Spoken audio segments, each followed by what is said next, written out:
Para mí es un honor una vez más visitar tierra hondureña. Agradezco a Dios que me permite venir una vez más a esta su patria, Honduras. Yo no sé por qué será. Desde la primera vez que yo vine a Honduras, voy a mostrar esto. La primera página de mi Biblia, la bandera de Honduras. Ah, gracias.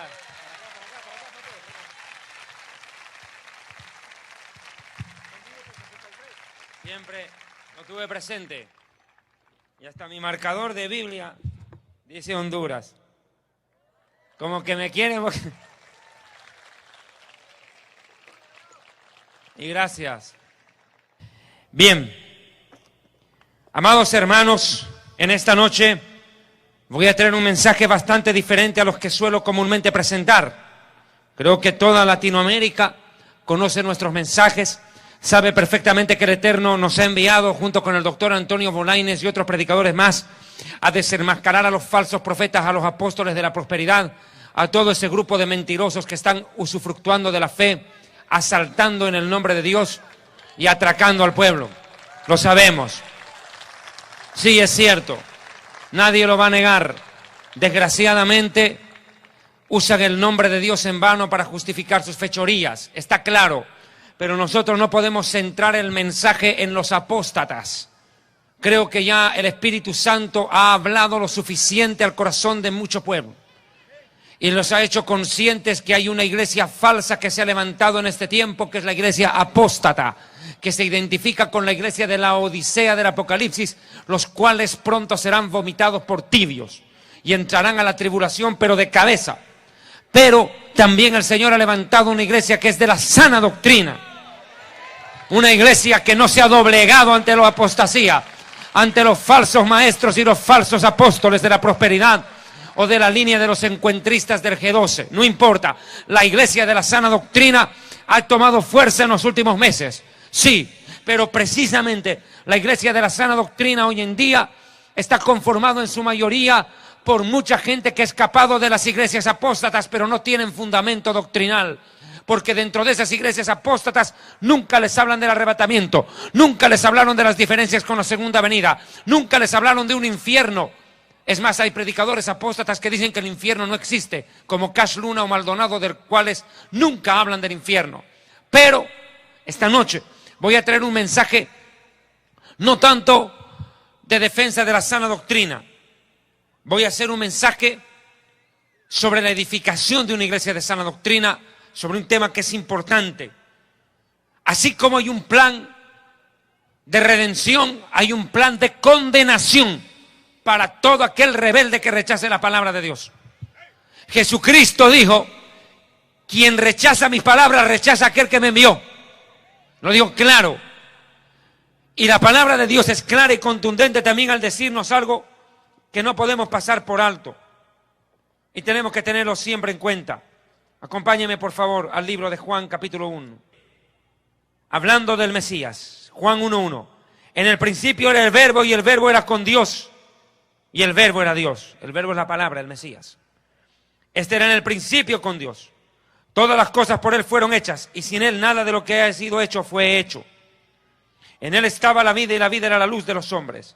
La luz en las tinieblas resplandece, y las tinieblas no prevalecieron contra ella, contra la luz. Ahora, hermano, esa luz es el Mesías. Pero muchos la rechazan, no la aceptan. Y como dijo Jesús, el que está en la vida está en la luz, a la luz viene.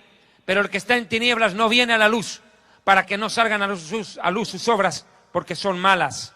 Y Jesús también fue claro y contundente cuando dijo en su palabra, textualmente: y todo aquel que creyere será salvo, pero el que no creyere ya ha sido condenado. ¿Cómo así? ¿Existe un lugar de condenación? ¿Realmente existe un lugar de tormento más allá de esta vida? Pues hermanos, esta noche hablaré acerca de la veracidad del infierno. La vida después de la muerte es un tema apasionante, es una parte trascendental de la Biblia. Mis amados hermanos, hermanas, amigos, la Biblia nos habla de muchos temas, de todos en sí, pero también nos habla de la muerte y del origen de ella. El inventor de la palabra muerte fue el mismísimo creador e inventor de la vida, Dios. Fue de la boca de Dios mismo donde por primera vez emergió la palabra muerte. Cuando Dios le dijo a nuestros padres, si comieren de este fruto ciertamente morirán. El autor de la palabra muerte fue el creador de la vida. La muerte. Una palabra a la cual pocos le dan importancia, ni siquiera piensan en ella. Y otros le dan demasiada importancia, tanto que le tienen terror. Lo cierto es de que la muerte comenzó su historia aún dentro de la misma Biblia. A veces los niños le hacen preguntas difíciles a los padres. Un niño de 4 años se acercó y le dijo a su padre: papá, ¿y por qué la gente se muere y desde cuándo es que se mueren? A veces pareciera tan fácil pregunta, ¿va? Pero aunque usted no crea, requiere una explicación, una respuesta bíblica y teológica. El hombre muere desde que se rebeló contra Dios, desde que pecó contra Él. La muerte ingresó a la tierra por consecuencia de la desobediencia y la rebelión. Eso lo sabemos todo. La muerte es una parte del estudio de la Biblia. Se llama la tanatología. La tanatología estudia la vida después de la muerte. La palabra tánatos se traduce como muerte, logos, estudio, pero en sí la palabra tánatos tiene más que ver con la palabra desprendimiento, separación, apartar, desprenderse de. La pregunta es, cuando hablamos de la vida después de la muerte y relacionamos con separación, ¿de qué estamos hablando? ¿Separar qué cosa de qué cosa? Pues bien, a la luz de la Biblia, la muerte tiene dos facetas. La separación de la criatura con su creador produce muerte, porque la paga del pecado es muerte. La consecuencia del pecado es la muerte, la separación espiritual de la criatura con su creador. Y Dios es espíritu. Dios es espíritu. Y si pecamos, quedamos espiritualmente separados de Él. Terrible brecha, abismo que se produce en el momento de la rebelión humana. O sea, la primera acepción de la palabra separación es separar a la criatura de su creador por consecuencia del pecado. Como dice el profeta Isaías, vuestros pecados han hecho ocultar el rostro del Señor para no escucharlos. Vea usted, separación. Tremendo abismo. Pero también la palabra muerte involucra una separación de lo inmaterial abandonando la materia. Lo inmaterial abandona la... ¿Qué quiero decir con esto?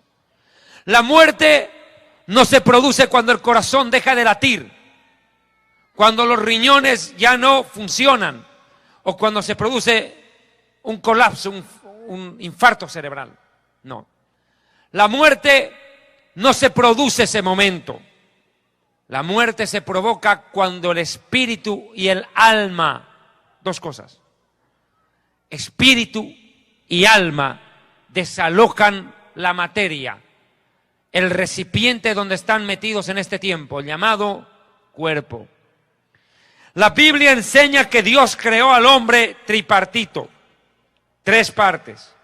Primera de Tesalonicenses 5 dice, verso 23, y el mismo Dios de paz os santifique por completo en todo vuestro ser, espíritu, alma y cuerpo. Describe desde lo más profundo hasta lo externo. Lo profundo del ser humano es el espíritu, lo que está en medio es el alma y lo externo es la cáscara.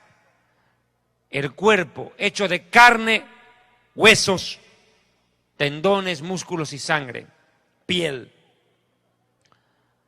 Lo cierto es que el alma y el espíritu desalojan el cuerpo en el momento de la muerte.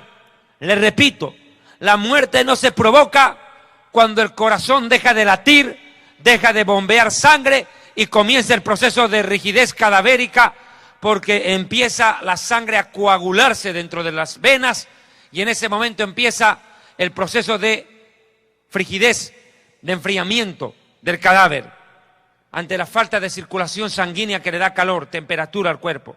La muerte no es esa, no. La muerte se provoca en el instante mismo en que el alma y el espíritu salen del cuerpo. Ahí. Ahora le explico. En la muerte del Mesías, del Hijo de Dios, se puede ver claramente tres partes: cuerpo, alma y espíritu. Le explico a continuación. Atiéndeme bien. El cuerpo va a la tumba, o queda primero colgado en el madero y luego llevado a la tumba. El Señor está hablando y dice: Padre, en tus manos encomiendo mi espíritu. Espíritu al Padre. ¿Y el alma dónde fue? La Biblia dice que descendió hasta las partes más profundas de la tierra. El alma de Jesús descendió, el espíritu fue al Padre y el cuerpo a la tumba. Tripartito. Quiero que vaya entendiendo esto. Esta rama de la tanatología o de la vida después de la muerte es un tema demasiado profundo como para detallarlo en una sola prédica. Estoy consciente.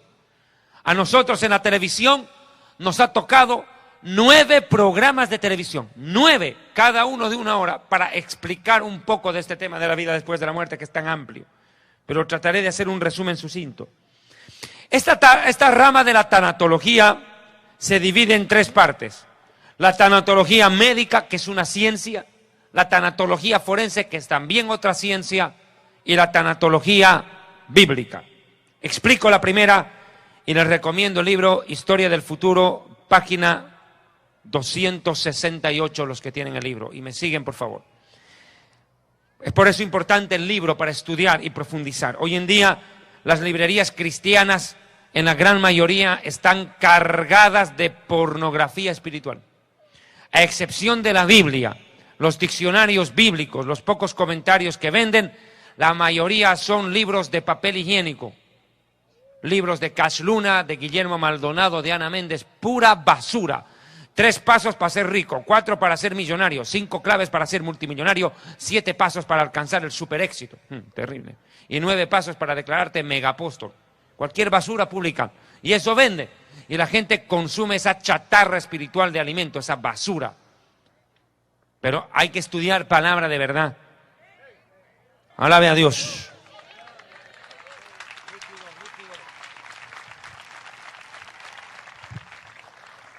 Les decía, amados hermanos, hermanas y distinguidas suegras que también han venido acá.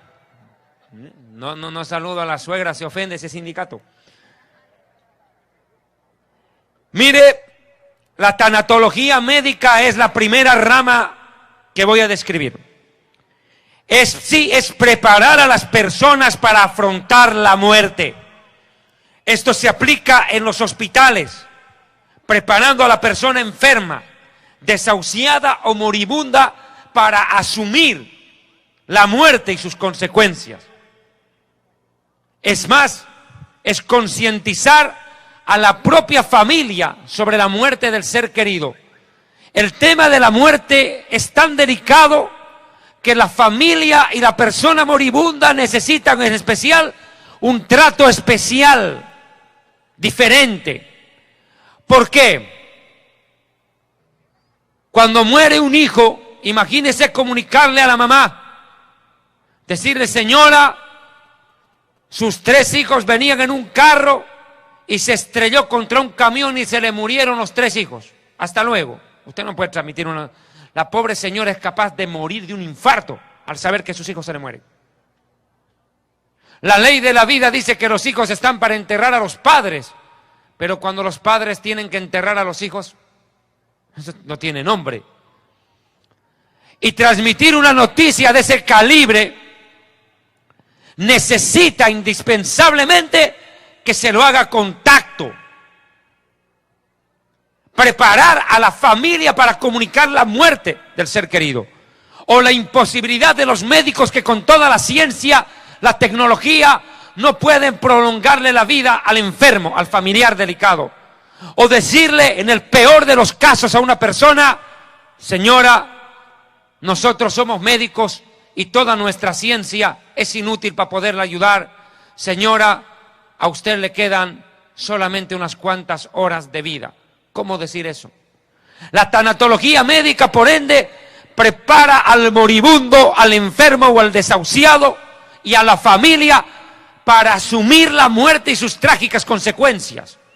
Hay gente que de tanto sufrimiento, ante la muerte del esposo, ante la muerte de la esposa, el hombre prefiere hasta suicidarse, quitarse la vida, porque haya que ante la muerte del ser querido de la esposa o del esposo, la vida ya no tiene razón de ser y prefieren pegarse un tiro en la cabeza, matarse, suicidarse, lo cual, por cierto, no ayuda en nada, agrava el problema.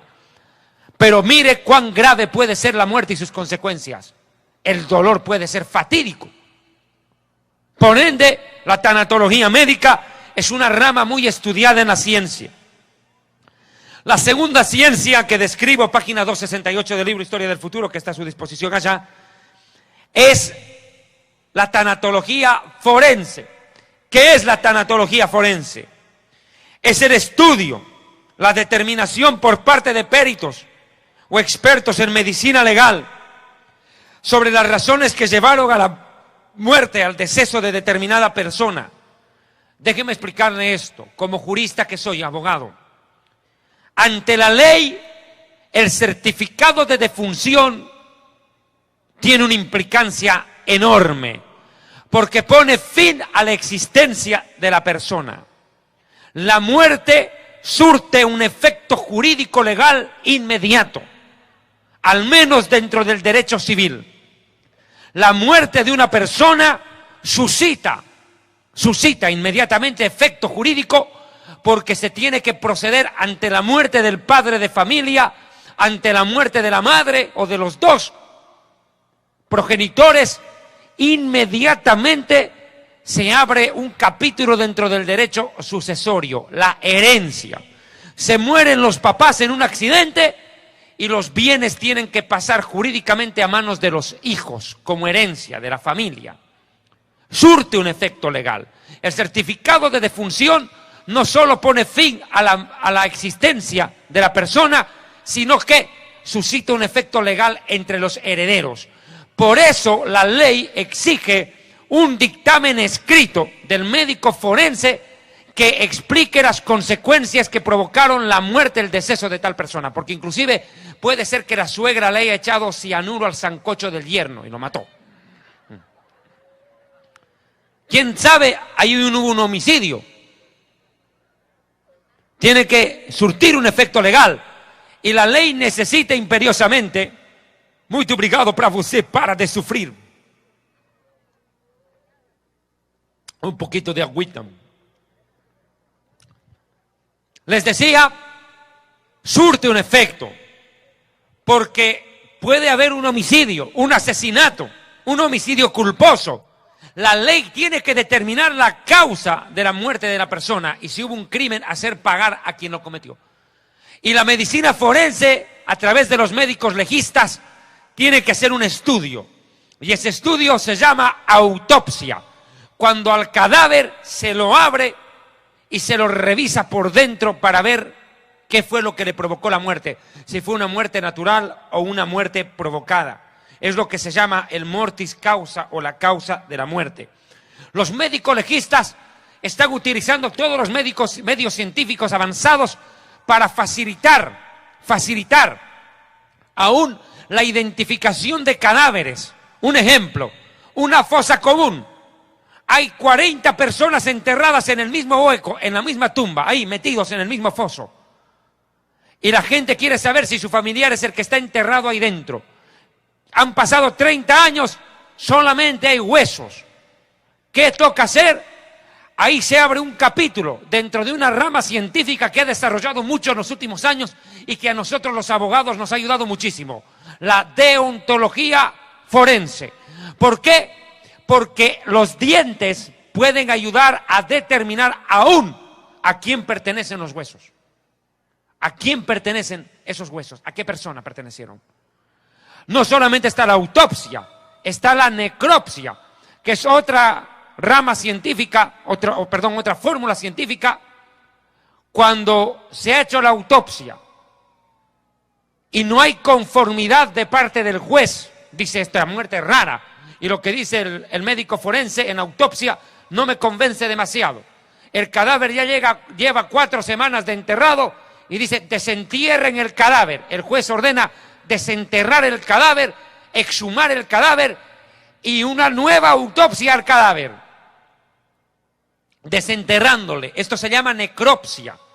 Es un segundo estudio sobre el cadáver para verificar una vez más cuáles fueron las causas de la muerte de esa persona.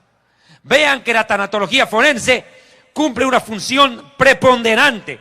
Involucra la balística, la deontología, la autopsia, la necropsia y todas las ramas que la ciencia está facilitando con su desarrollo para determinar la muerte de una persona. Es más, simplemente este dato, aunque no viene al caso, porque ahorita no estoy dando una clase de derecho civil, pero estoy explicando algo que le puede servir. Por ejemplo, el marido abandona a la mujer, no aparece por 5 años, nadie sabe dónde está, y la madre, con los 3 muchachos, no sabe qué hacer, no sabe nada del marido, creen que se murió, pero no estaba muerto, andaba de parranda, ahí andaba. Estaba ahí, mijo, dando vueltas, revoloteando ahí con una vieja por allá. Vea, andaba con una vieja en bikini en la playa. No estaba muerto. Y como dicen, el muerto a la tumba y el vivo a la rumba. Ahí anda. Lo cierto, y que el diablo huya. Aleluya, dice que el diablo huya, dice. Y que el marido huya cuando molesta, dice. Pues vea. La desaparición de una persona por un tiempo prolongado debe determinarse la muerte presunta. Se presume, y eso no es que uno presume, es el juez el que dictamina. Y dice, se hace la emisión de la declaración de muerte presunta de Perico de los Palotes, desaparecido hace 6 años sin dejar rastro. Nadie sabe dónde está. Si está vivo, está en Nueva York, está en Miami, en Madrid o está muerto. Nadie sabe dónde anda metido. O sea, se hace la declaración de muerte presunta, lo cual beneficia a la mujer y a los hijos para que reciba por herencia los bienes. Vea, o sea que mire, la medicina forense y todas estas ciencias jurídicas son claves para este tema. Pero voy a explicar ahora sí la tercera rama de la tanatología. Sigo en la página 268 del libro. La tanatología bíblica. ¿Qué dice la Biblia de la muerte? Ese es el punto.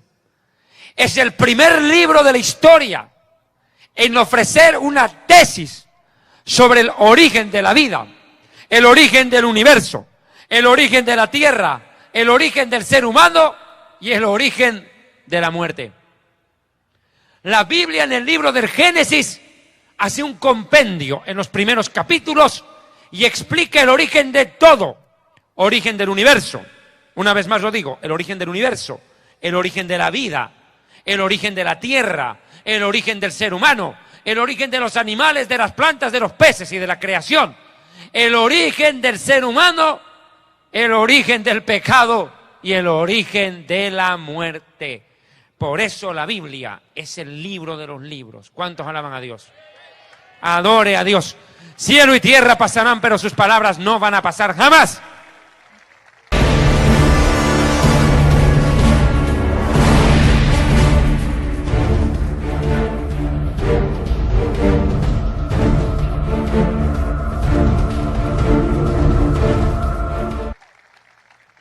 Dios es el primer ser en el universo. El creador de la vida fue el inventor de la palabra muerte, como lo he dicho.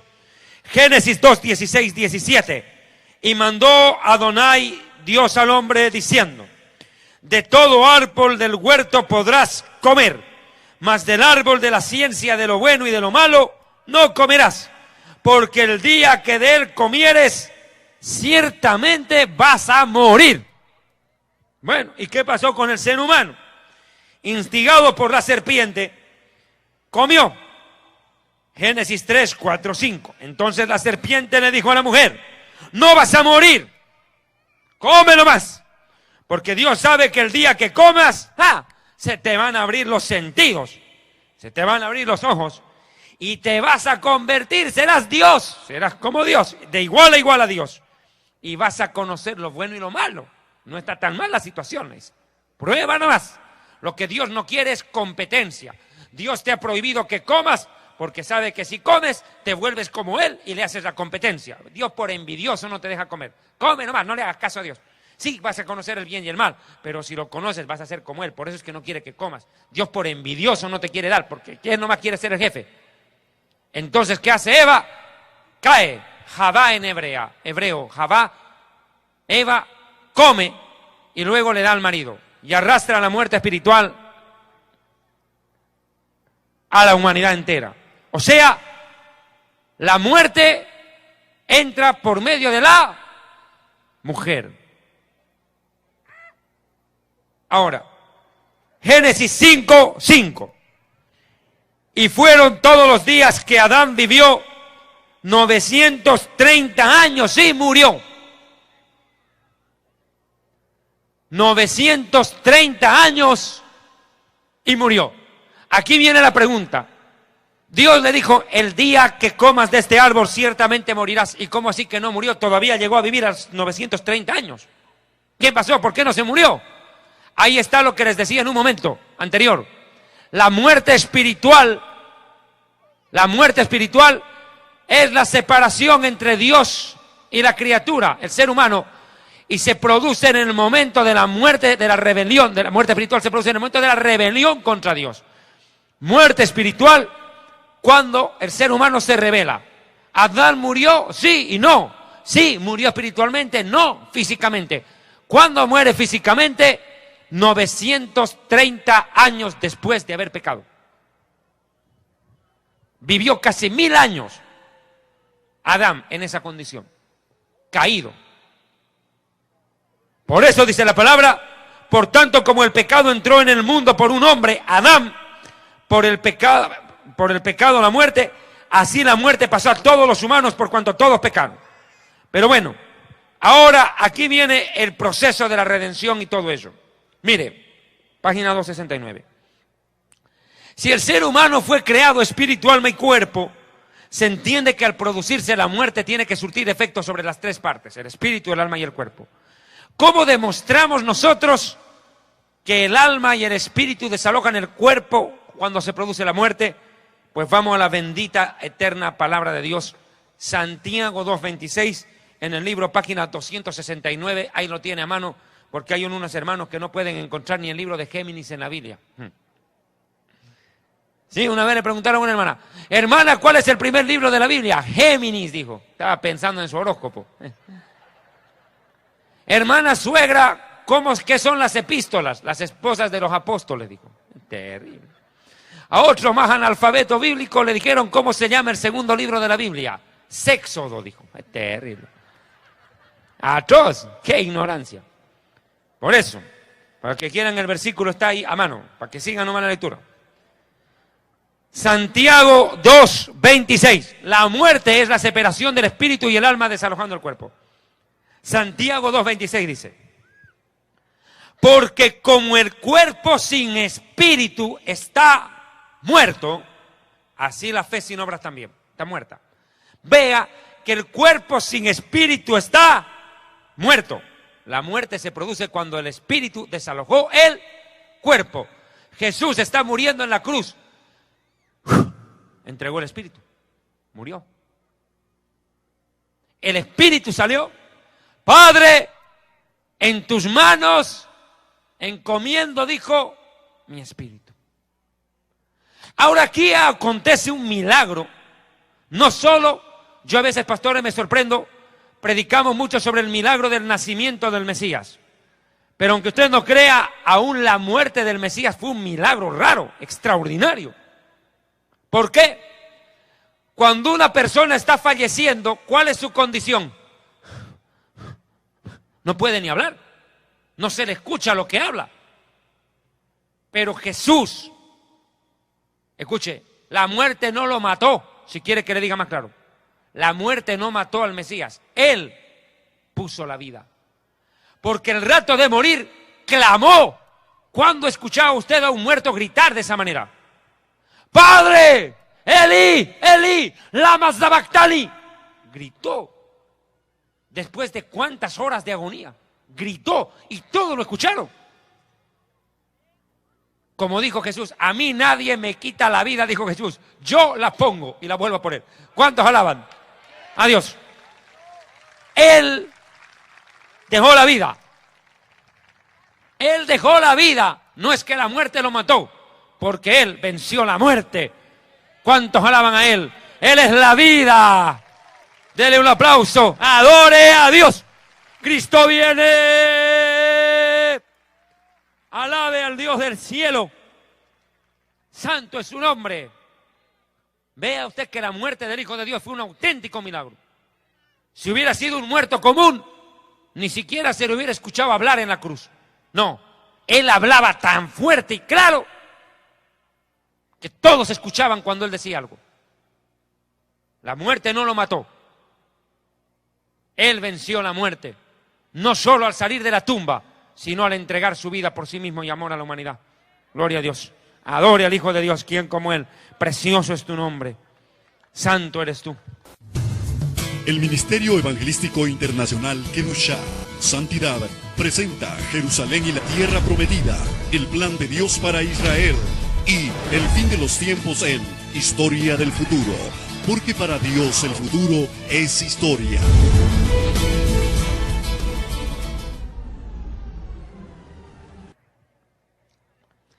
Ahora, no solo es el espíritu que desaloja el cuerpo. No, es el alma también. El alma desaloja el cuerpo. Génesis 35, 17 y 18. Mire, aconteció que como había trabajo en su parto, que le dijo la partera, no temas, que también darás a luz este hijo. Y aconteció que al salírsele el alma, pues murió. Llamó su nombre Benoní, mas su padre lo llamó Beniamín. Ahora vea, al salírsele el alma, pues murió. Vea usted, en el momento en que sale el alma del cuerpo se provocó la muerte, intempestivamente, en ese mismo momento. La muerte se suscitó cuando el alma salió del cuerpo de Rebeca. Y no es el único caso. Pero antes de explicar esto, quiero aclarar que es espíritu y que es alma. Porque los psicólogos, los psiquiatras, también confunden. Creen que el espíritu es una parte del alma o que el alma es una parte del espíritu y pues arman una embolotadera terrible. ¿No se entiende? El alma no es el espíritu. El espíritu tiene tres partes. Intuición es una de ellas. Comunión y conciencia. La intuición, la comunión y la conciencia son parte del espíritu. Una madre está sentada. De pronto, ¡ay, mi hija! Y no sabe qué pasó. Algo ha pasado con mi hija. Y su hija vive en otro país. ¿Qué fue eso? Eso no fue superstición. La hija salió de su vientre, tiene parte de ella. Por eso siente. La intuición. Intuye el peligro. Hija, no te cases con ese sinvergüenza, dice la suegra. Intuye. Intuición. 2. La conciencia. Es parte del espíritu, no del alma. La conciencia es el parlante de Dios en nuestro corazón. Cuando Dios habla, no habla con nuestra alma, porque nuestra alma es de naturaleza caída, rebelde contra Dios. Cuando una persona es inconversa o atea, obedece a su alma, pero no a su espíritu, no hace caso a la conciencia. En cambio, el creyente nacido de nuevo, nació por agua del espíritu, y el espíritu revive y ahora es la conciencia la que maneja al alma, no el alma la conciencia. ¿Me entendió? Por eso dice que el espíritu y la carne pelean, y cuando dice la carne no está hablando del cuerpo, sino del alma. Es el espíritu contra el alma que batallan. El alma quiere hacer lo que le da la gana, pero el espíritu le frena. Porque ahí está la conciencia, que le dice, no hagas esto. Es la conciencia, parte del espíritu. Y la tercera parte del espíritu es la comunión. ¿Qué quiere decir eso? Mi capacidad de relacionarme con Dios y escucharle. ¿Me dejo entender? La comunión despierta cuando una persona nace de nuevo y se convierte. Mientras tanto, no. Un católico y un evangélico se encuentran. El católico le dice al evangélico, oremos juntos. Y el evangélico le dice al católico, no hay problema, el problema es a quién escucha a Dios y a quién le responde. Claro, Dios responde al que tiene comunión con Él. Lógico. Al que tiene comunión con Él. El Señor dijo, clama a mí, yo te responderé. Y mis ovejas oyen mi voz. Vea, es comunión. ¿Cuántos alaban a Dios? Denle un aplauso fuerte.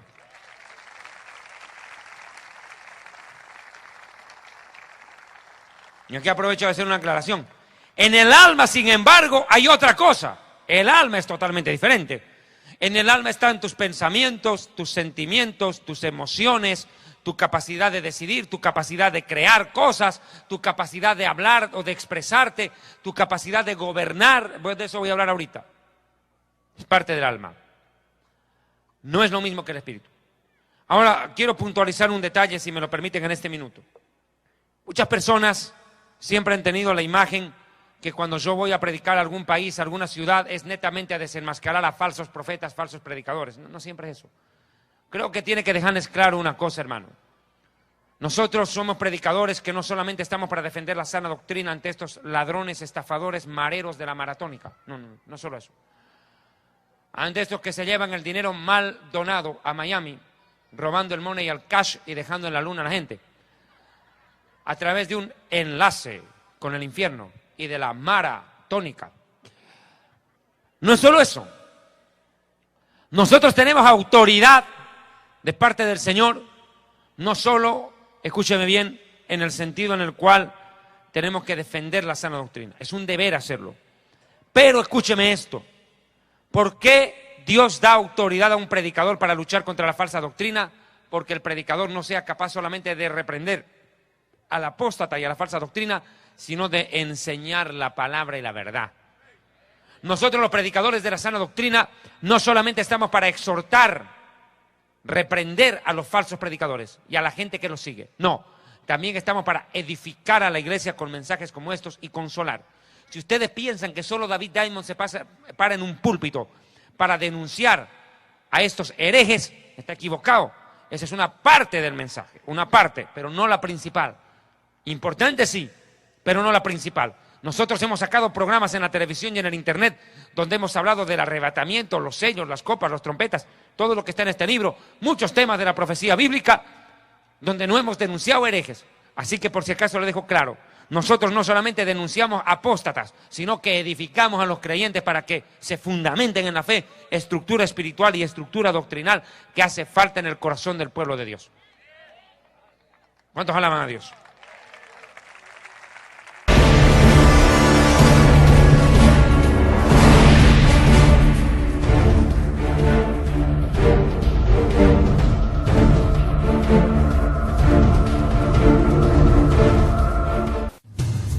El Ministerio Evangelístico Internacional Kedushá, Santidad, presenta Jerusalén y la Tierra Prometida, el plan de Dios para Israel y el fin de los tiempos en Historia del Futuro, porque para Dios el futuro es historia.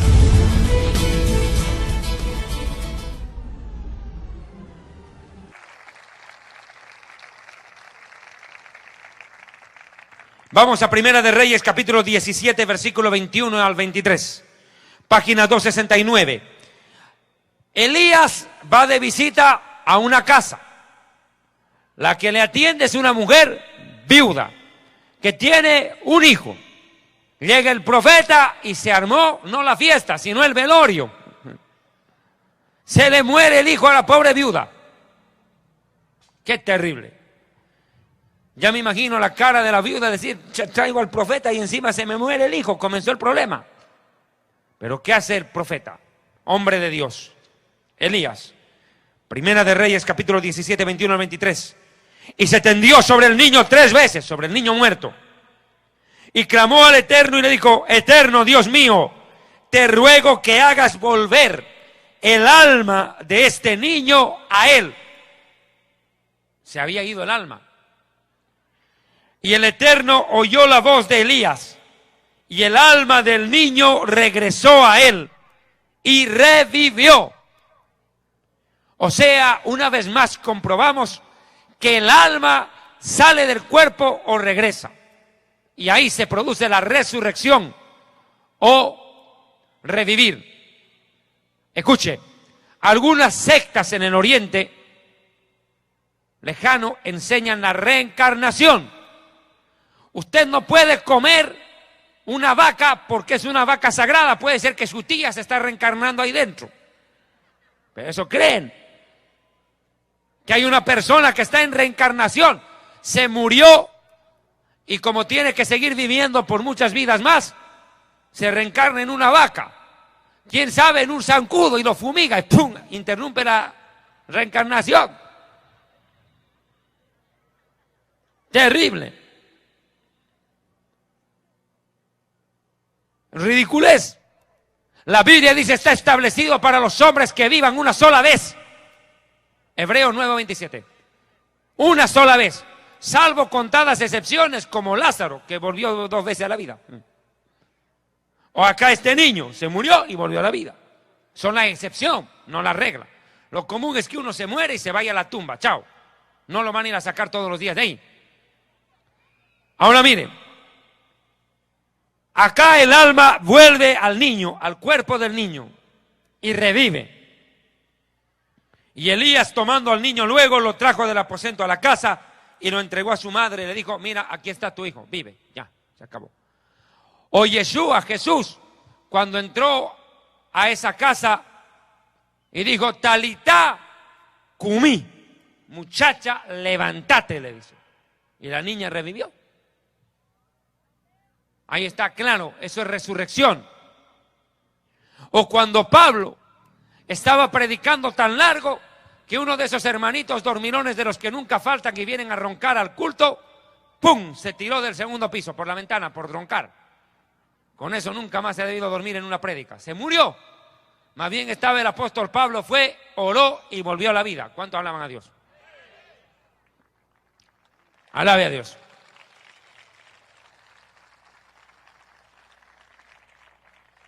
Ahora ve ahí claramente de que el alma sale del cuerpo. ¿Por qué estoy tocando este tema con tanto énfasis? Y yo no sé, no creo que yo alcance a terminar esta prédica honestamente. A lo mejor mañana voy a tener que continuar en otro lugar donde me toca predicar el mismo mensaje. No el mismo, sino la continuación, porque hay muchos temas que tal vez no alcance a desarrollar. Pero atiéndame. Los testigos de Jehová. Plaga. Tremendos. Ellos creen que el alma muere con el cuerpo. Ellos creen en la mortalidad del alma, que el alma muere con el cuerpo. Que todo se acabó en la tumba, que aquí se acabó todo.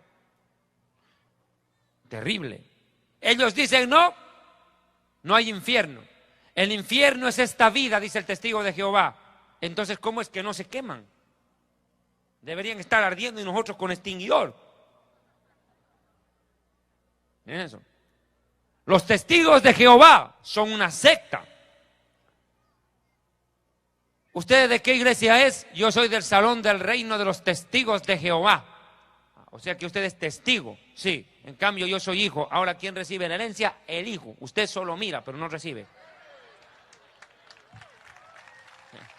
¿Cuánto alaba a Dios?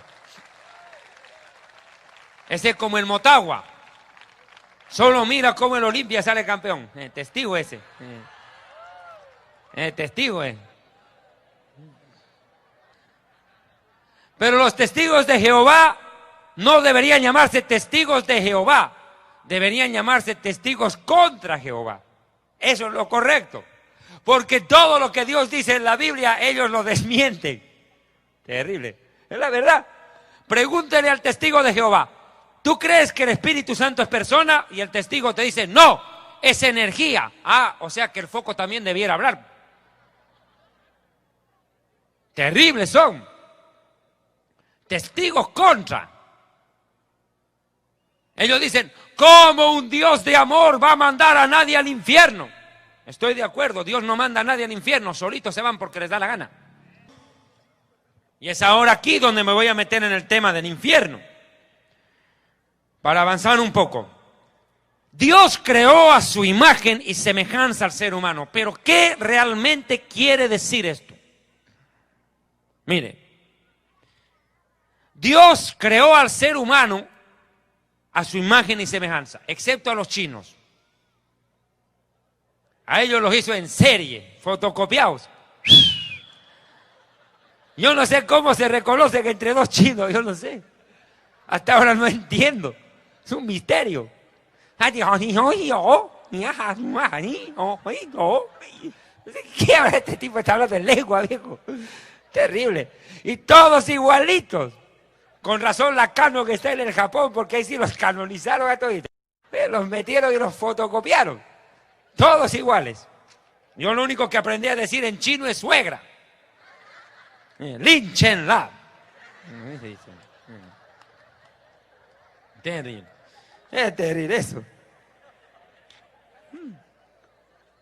Y ojo que no tengo suegra, pero ya estoy practicando. Algún día me tendré. Entre tanto tengo que prestarme la suya para exorcizarla. Y como usted es tan buena gente, me la presta a su suegra para que la exorcice. 10 demonios por el precio de uno. Barato, combo. Más barato que en el Pare de Sufrir. Es terrible. Suegra, ¿cuál es tu nombre? ¡Legión! Pues, terrible. Uy, ahí sí tiene que escapar. Oye, como el otro día estuve predicando acerca del Apocalipsis. Y les dije, hermanos, el Apocalipsis está dividido en dos grandes grupos, tribulación y gran tribulación. Y no me entendían lo que yo estaba explicando, tuve que darles un ejemplo. Tribulación es cuando tú te vas, cuando tu suegra se va de tu casa peleando contra ti, dejándote peleado con la esposa. Es de tribulación. Y gran tribulación es cuando la suegra vuelve a vivir contigo. Génesis 1, 26, 27. Dijo Dios, hagamos al hombre a nuestra imagen y conforme a nuestra semejanza. ¿Estaba hablando con los ángeles? No. Y señoree, gobierne, quiere decir, en los peces del mar, aves del cielo, en las bestias y en toda la tierra, y en todo animal que se arrastra sobre la tierra, es decir, la víbora. Y creó Dios al hombre a su imagen, a imagen de Dios los creó, varón y hembra los creó. Vea, imagen y semejanza. ¿Qué quiere decir esto? Aquí viene un tremendo enredo. Cuando no entendemos lo que significa esta expresión, se arma un terrible, terrible problema. ¿Por qué? Escuche. La gente cree que imagen y semejanza es que si Dios tiene muela, yo también. Que si Dios tiene incisivos caninos, molares y premolares, yo también. Que si Dios tiene paladar, yo también. Que si Dios tiene uña con mugre, yo también. No, pues. ¿Verdad? Pestañas, párpados, no, nada que ver. Mire, hay 4 palabras hebreas, página 270 del libro Historia del Futuro. Corra para el libro. Ahí está explicado todo. Toar significa aspecto físico externo. O sea, que si Dios tiene orejas, pies, ojos, manos, dedos, dientes, nosotros también. Eso no es. No es Toar. Otros dicen Tafnit, configuración material. Estoy hablando términos hebreos para que usted me entienda. Tampoco. No es que Dios tiene carne, huesos y piel y por ende nosotros carne, huesos y piel. No, eso no es la imagen y semejanza. Porque Dios no tiene cuerpo, Dios es espíritu. No es cuerpo. Que tomó cuerpo, sí. Pero no es que es cuerpo. Jesús mismo dijo, Dios es espíritu. Pero hay 2 palabras hebreas que sí son las correctas. Las que aparecen en Génesis 1, 26, 27. Tselem y Demut, que significan forma e imagen, pero espiritual, no física, no palpable. ¿Qué quiere decir esto? 7 características. Ustedes responden, por favor, en voz alta. ¿Dios piensa? ¿Dios piensa o no piensa? Claro que piensa. el hombre también. Dios siente, el hombre también. Dios siente odio contra el pecado, ama al pecador. El ser humano siente amor, cariño, tristeza, sentimos. Dios decide, el hombre también tiene capacidad de decisión. Dios puede crear, claro, eres creador, nosotros no, nosotros somos creativos, no creadores. ¿Cómo es eso? Claro, Dios crea de la nada, nosotros creamos de lo que Dios ya ha creado. Transformamos la materia en beneficio nuestro y de nuestros semejantes. Es creatividad, no es capacidad creadora, sino creativa. ¿Me distinguió? ¿Me entendió, verdad? Y si no entiende, problema suyo. Dios se expresa, claro, el hombre también, a través de palabras, de gestos, de distintas circunstancias, transmite lo que hay en su mundo interno, el hombre también. Dios gobierna, claro, Él es rey, por naturaleza Él es rey. El hombre también gobierna. Gobierna su propia vida, gobierna su familia y gobierna la sociedad, pero no gobierna a Dios. Nosotros no lo gobernamos a Él. Eso es lo que predican los apóstoles de la prosperidad, que el hombre gobierna a Dios. Yo decreto este día, yo declaro, yo digo. ¿Y quién te crees tú?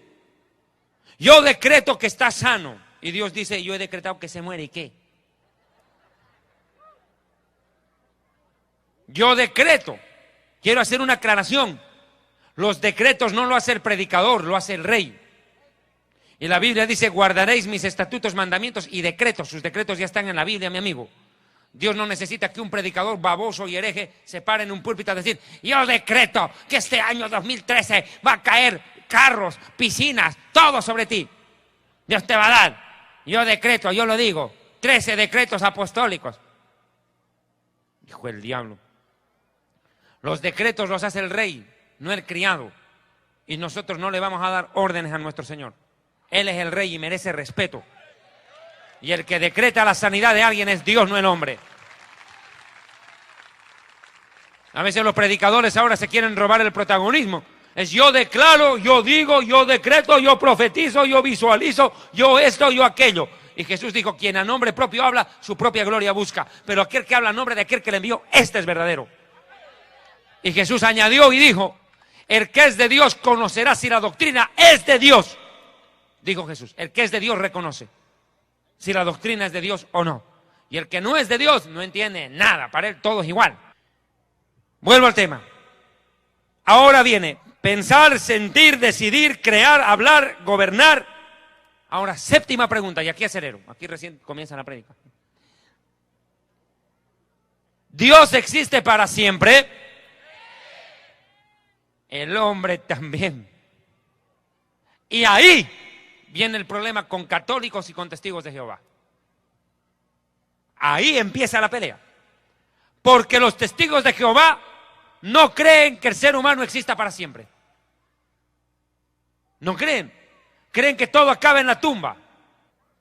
Y el mismo Dios de paz os santifique por completo en todo vuestro ser, espíritu, alma y cuerpo, sean guardados irreprensibles para la venida de nuestro Señor. Ahora, si el ser humano existe para siempre, la tumba no es el fin.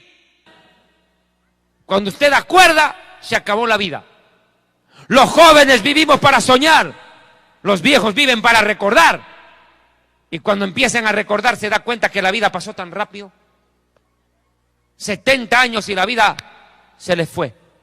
De un momento a otro miran y ya tienen hasta bisnietos. Y dicen, ¿qué hago acá? ¿Cómo es que llegué? Somos como la niebla que hoy está y mañana desaparece. Somos como la flor que hoy está y mañana se marchita. No desaprovecha esta oportunidad porque tal vez la hora de morir ha llegado para ti. La gente piensa que se puede burlar del infierno. La gente piensa que el infierno no existe, pero están equivocados. Geológicamente la ciencia demuestra que el infierno existe. El planeta Tierra tiene 3 capas. La costra, el manto y el núcleo. Y pido a los camarógrafos enfóquense en este momento en el mensaje acá. Esto es importante lo que voy a predicar. Escuchen bien. El planeta Tierra científica, geológicamente demuestra la existencia del infierno. El planeta Tierra tiene 3 capas. La costra, que es la parte habitable para el ser humano. abarca entre 10 a 70 kilómetros de espesura. Estoy en la página 275 del libro Historia del Futuro. El manto, que es la parte interna de la Tierra, la parte media, se divide en manto inferior y manto superior. Se compone de silicios y silicatos. La profundidad del manto de la Tierra abarca los 3.000 kilómetros para abajo. 3.000. Pero escuche, en el centro del planeta Tierra hay un lugar que los geólogos le llaman la endósfera, el núcleo de la Tierra, el corazón del planeta, así lo llaman. Y sabe, está a 6.000 kilómetros de profundidad. 6.000 kilómetros de profundidad de la superficie. Aquí abajo está la endósfera.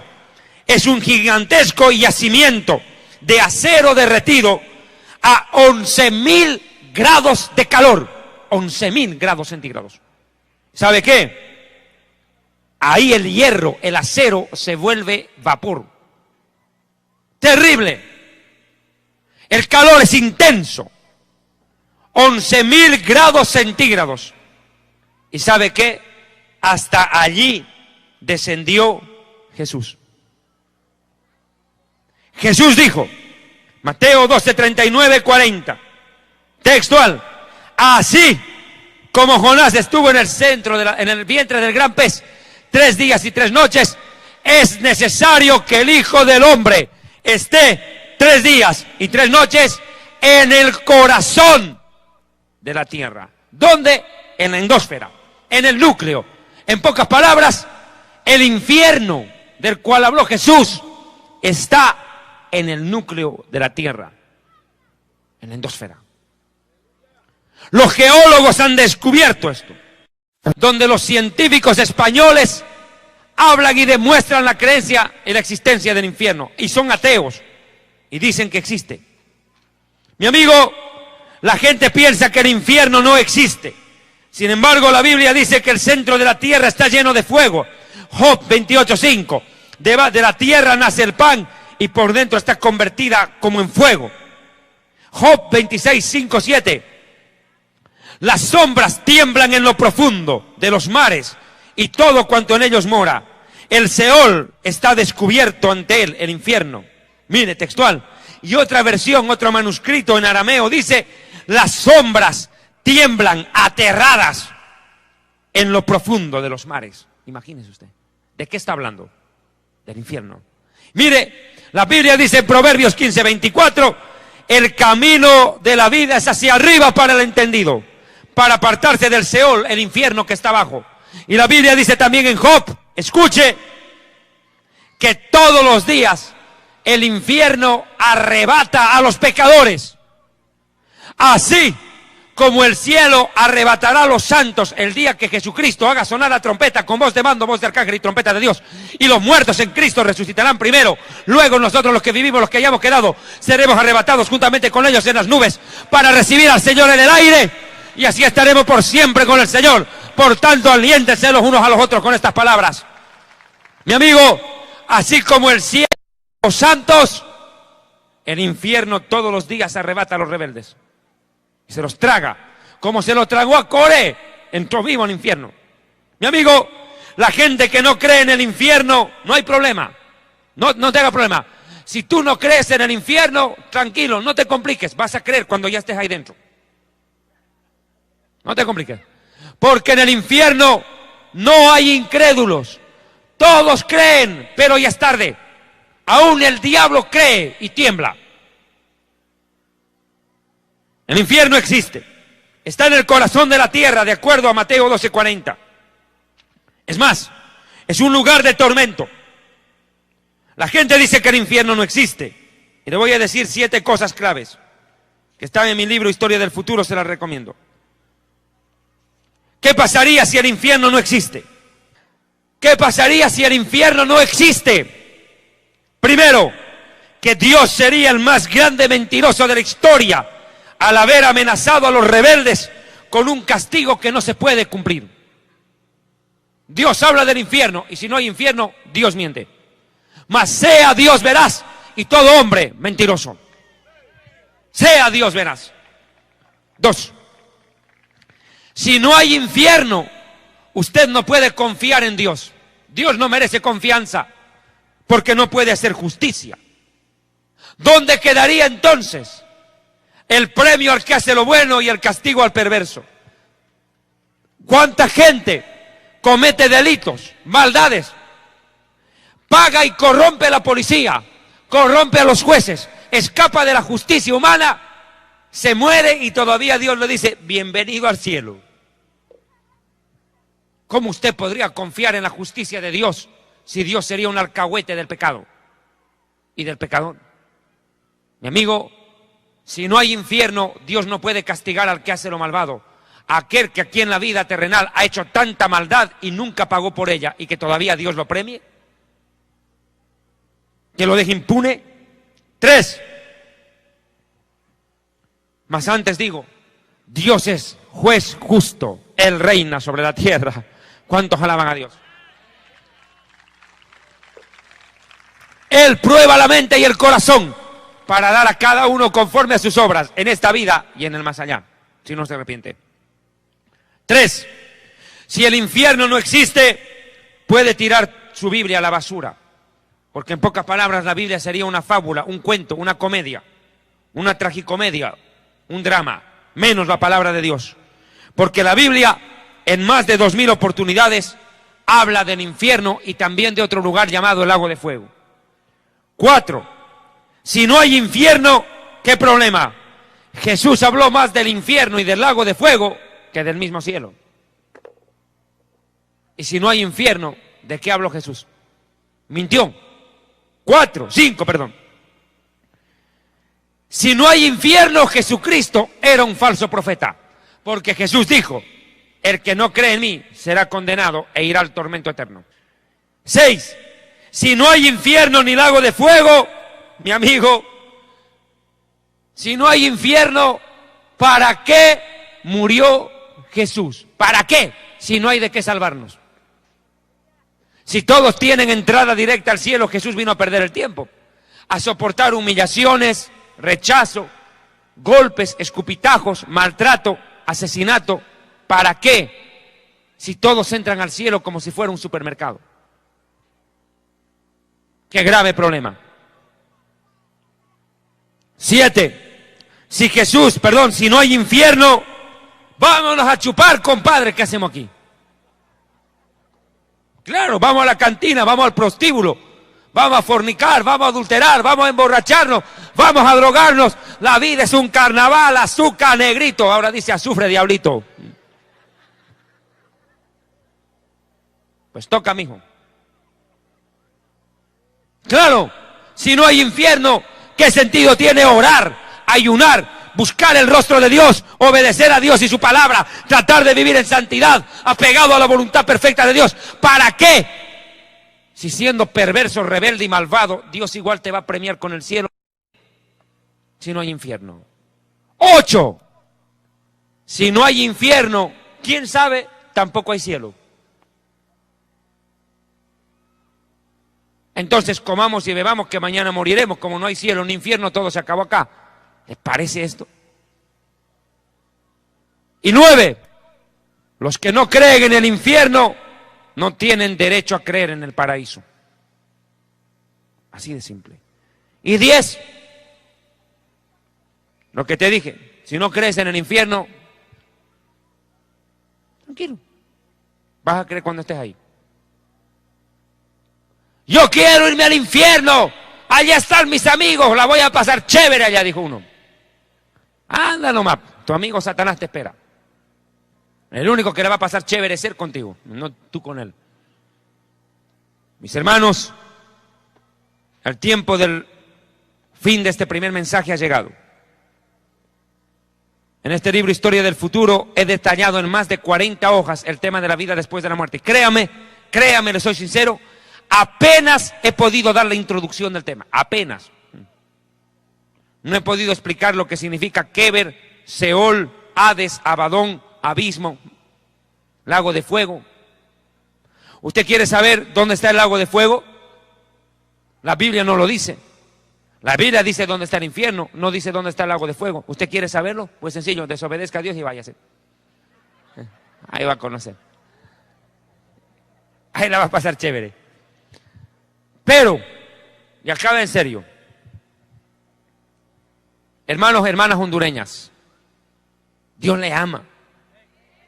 Y así como hay un lugar de condenación real, de donde miles de millones de personas quisieran escapar un segundo para pedirle perdón a Dios y ser salvos, una sola oportunidad esperan y no llegará jamás. Hoy Dios te da la oportunidad aquí, en vida, porque la cosa es aquí, mijito, de que seas salvo, que seas salvo, porque la paga del pecado es muerte, mas la dádiva de Dios es vida eterna en Cristo Jesús. Y Jesús dijo, yo soy la vida. El que cree en mí tiene vida eterna. Yo he venido para que ustedes tengan vida y vida en abundancia. Buscadme y viviréis. Porque el que me busca y me encuentra alcanza el favor y la bendición de Dios. Buscad al Señor en tanto pueda ser hallado. Llamadle en tanto está cercano. Dejen impío su camino, el rebelde. Apártese de su maldad y vuélvase a Dios, el cual será amplio en perdonar. Si tú has venido en esta noche, hondureño, hondureña, catracho, arrepiéntete. Dios te ama. Dios me mandó a decirte a ti que te ama y que Dios quiere que seas salvo, que disfrutes de la vida eterna. Si tu vida es un infierno hasta ahora es porque tú la convertiste en un infierno por no obedecer a Dios y su palabra. Pero el día que te vengas a Dios, que te vuelques a Dios, Dios tendrá de ti misericordia, te va a perdonar, te va a limpiar, te va a lavar y te dará la oportunidad que tanto necesitas para ser diferente, una nueva persona, una nueva criatura, cambiar tu vida y cambiar la de tu familia. Da el primer paso esta noche, Dios te está llamando. No eres tú el que estás buscando a Dios, es Dios el que te está buscando y te dice, ven en pos de mí. Ven a mí. Dios te está llamando. Dios quiere que te arrepientas. Dios quiere darte una nueva oportunidad. El Espíritu Santo te está hablando a tu corazón. Dice el Señor, si oyes hoy su voz, no endurezcas tu corazón. Dios te está llamando donde quiera que tú estés. En tantos países del mundo donde nos sintonizan historiadelfuturo.tv, medios de comunicación. Donde quiera que usted esté escuchando este mensaje, corra al altar, arrepiéntase, arrodíllese y pídale perdón a Dios, el cual será amplio en perdonar. Dios es grande en misericordia, Él se duele del castigo. Dios no quiere la condenación del rebelde, Dios quiere que el rebelde se arrepiente y viva y tenga el perdón de Dios. Si no tienes paz en tu corazón, no tienes felicidad, es porque Jesucristo no vive dentro de ti. Ven a Dios, acércate a Él por medio de su Hijo.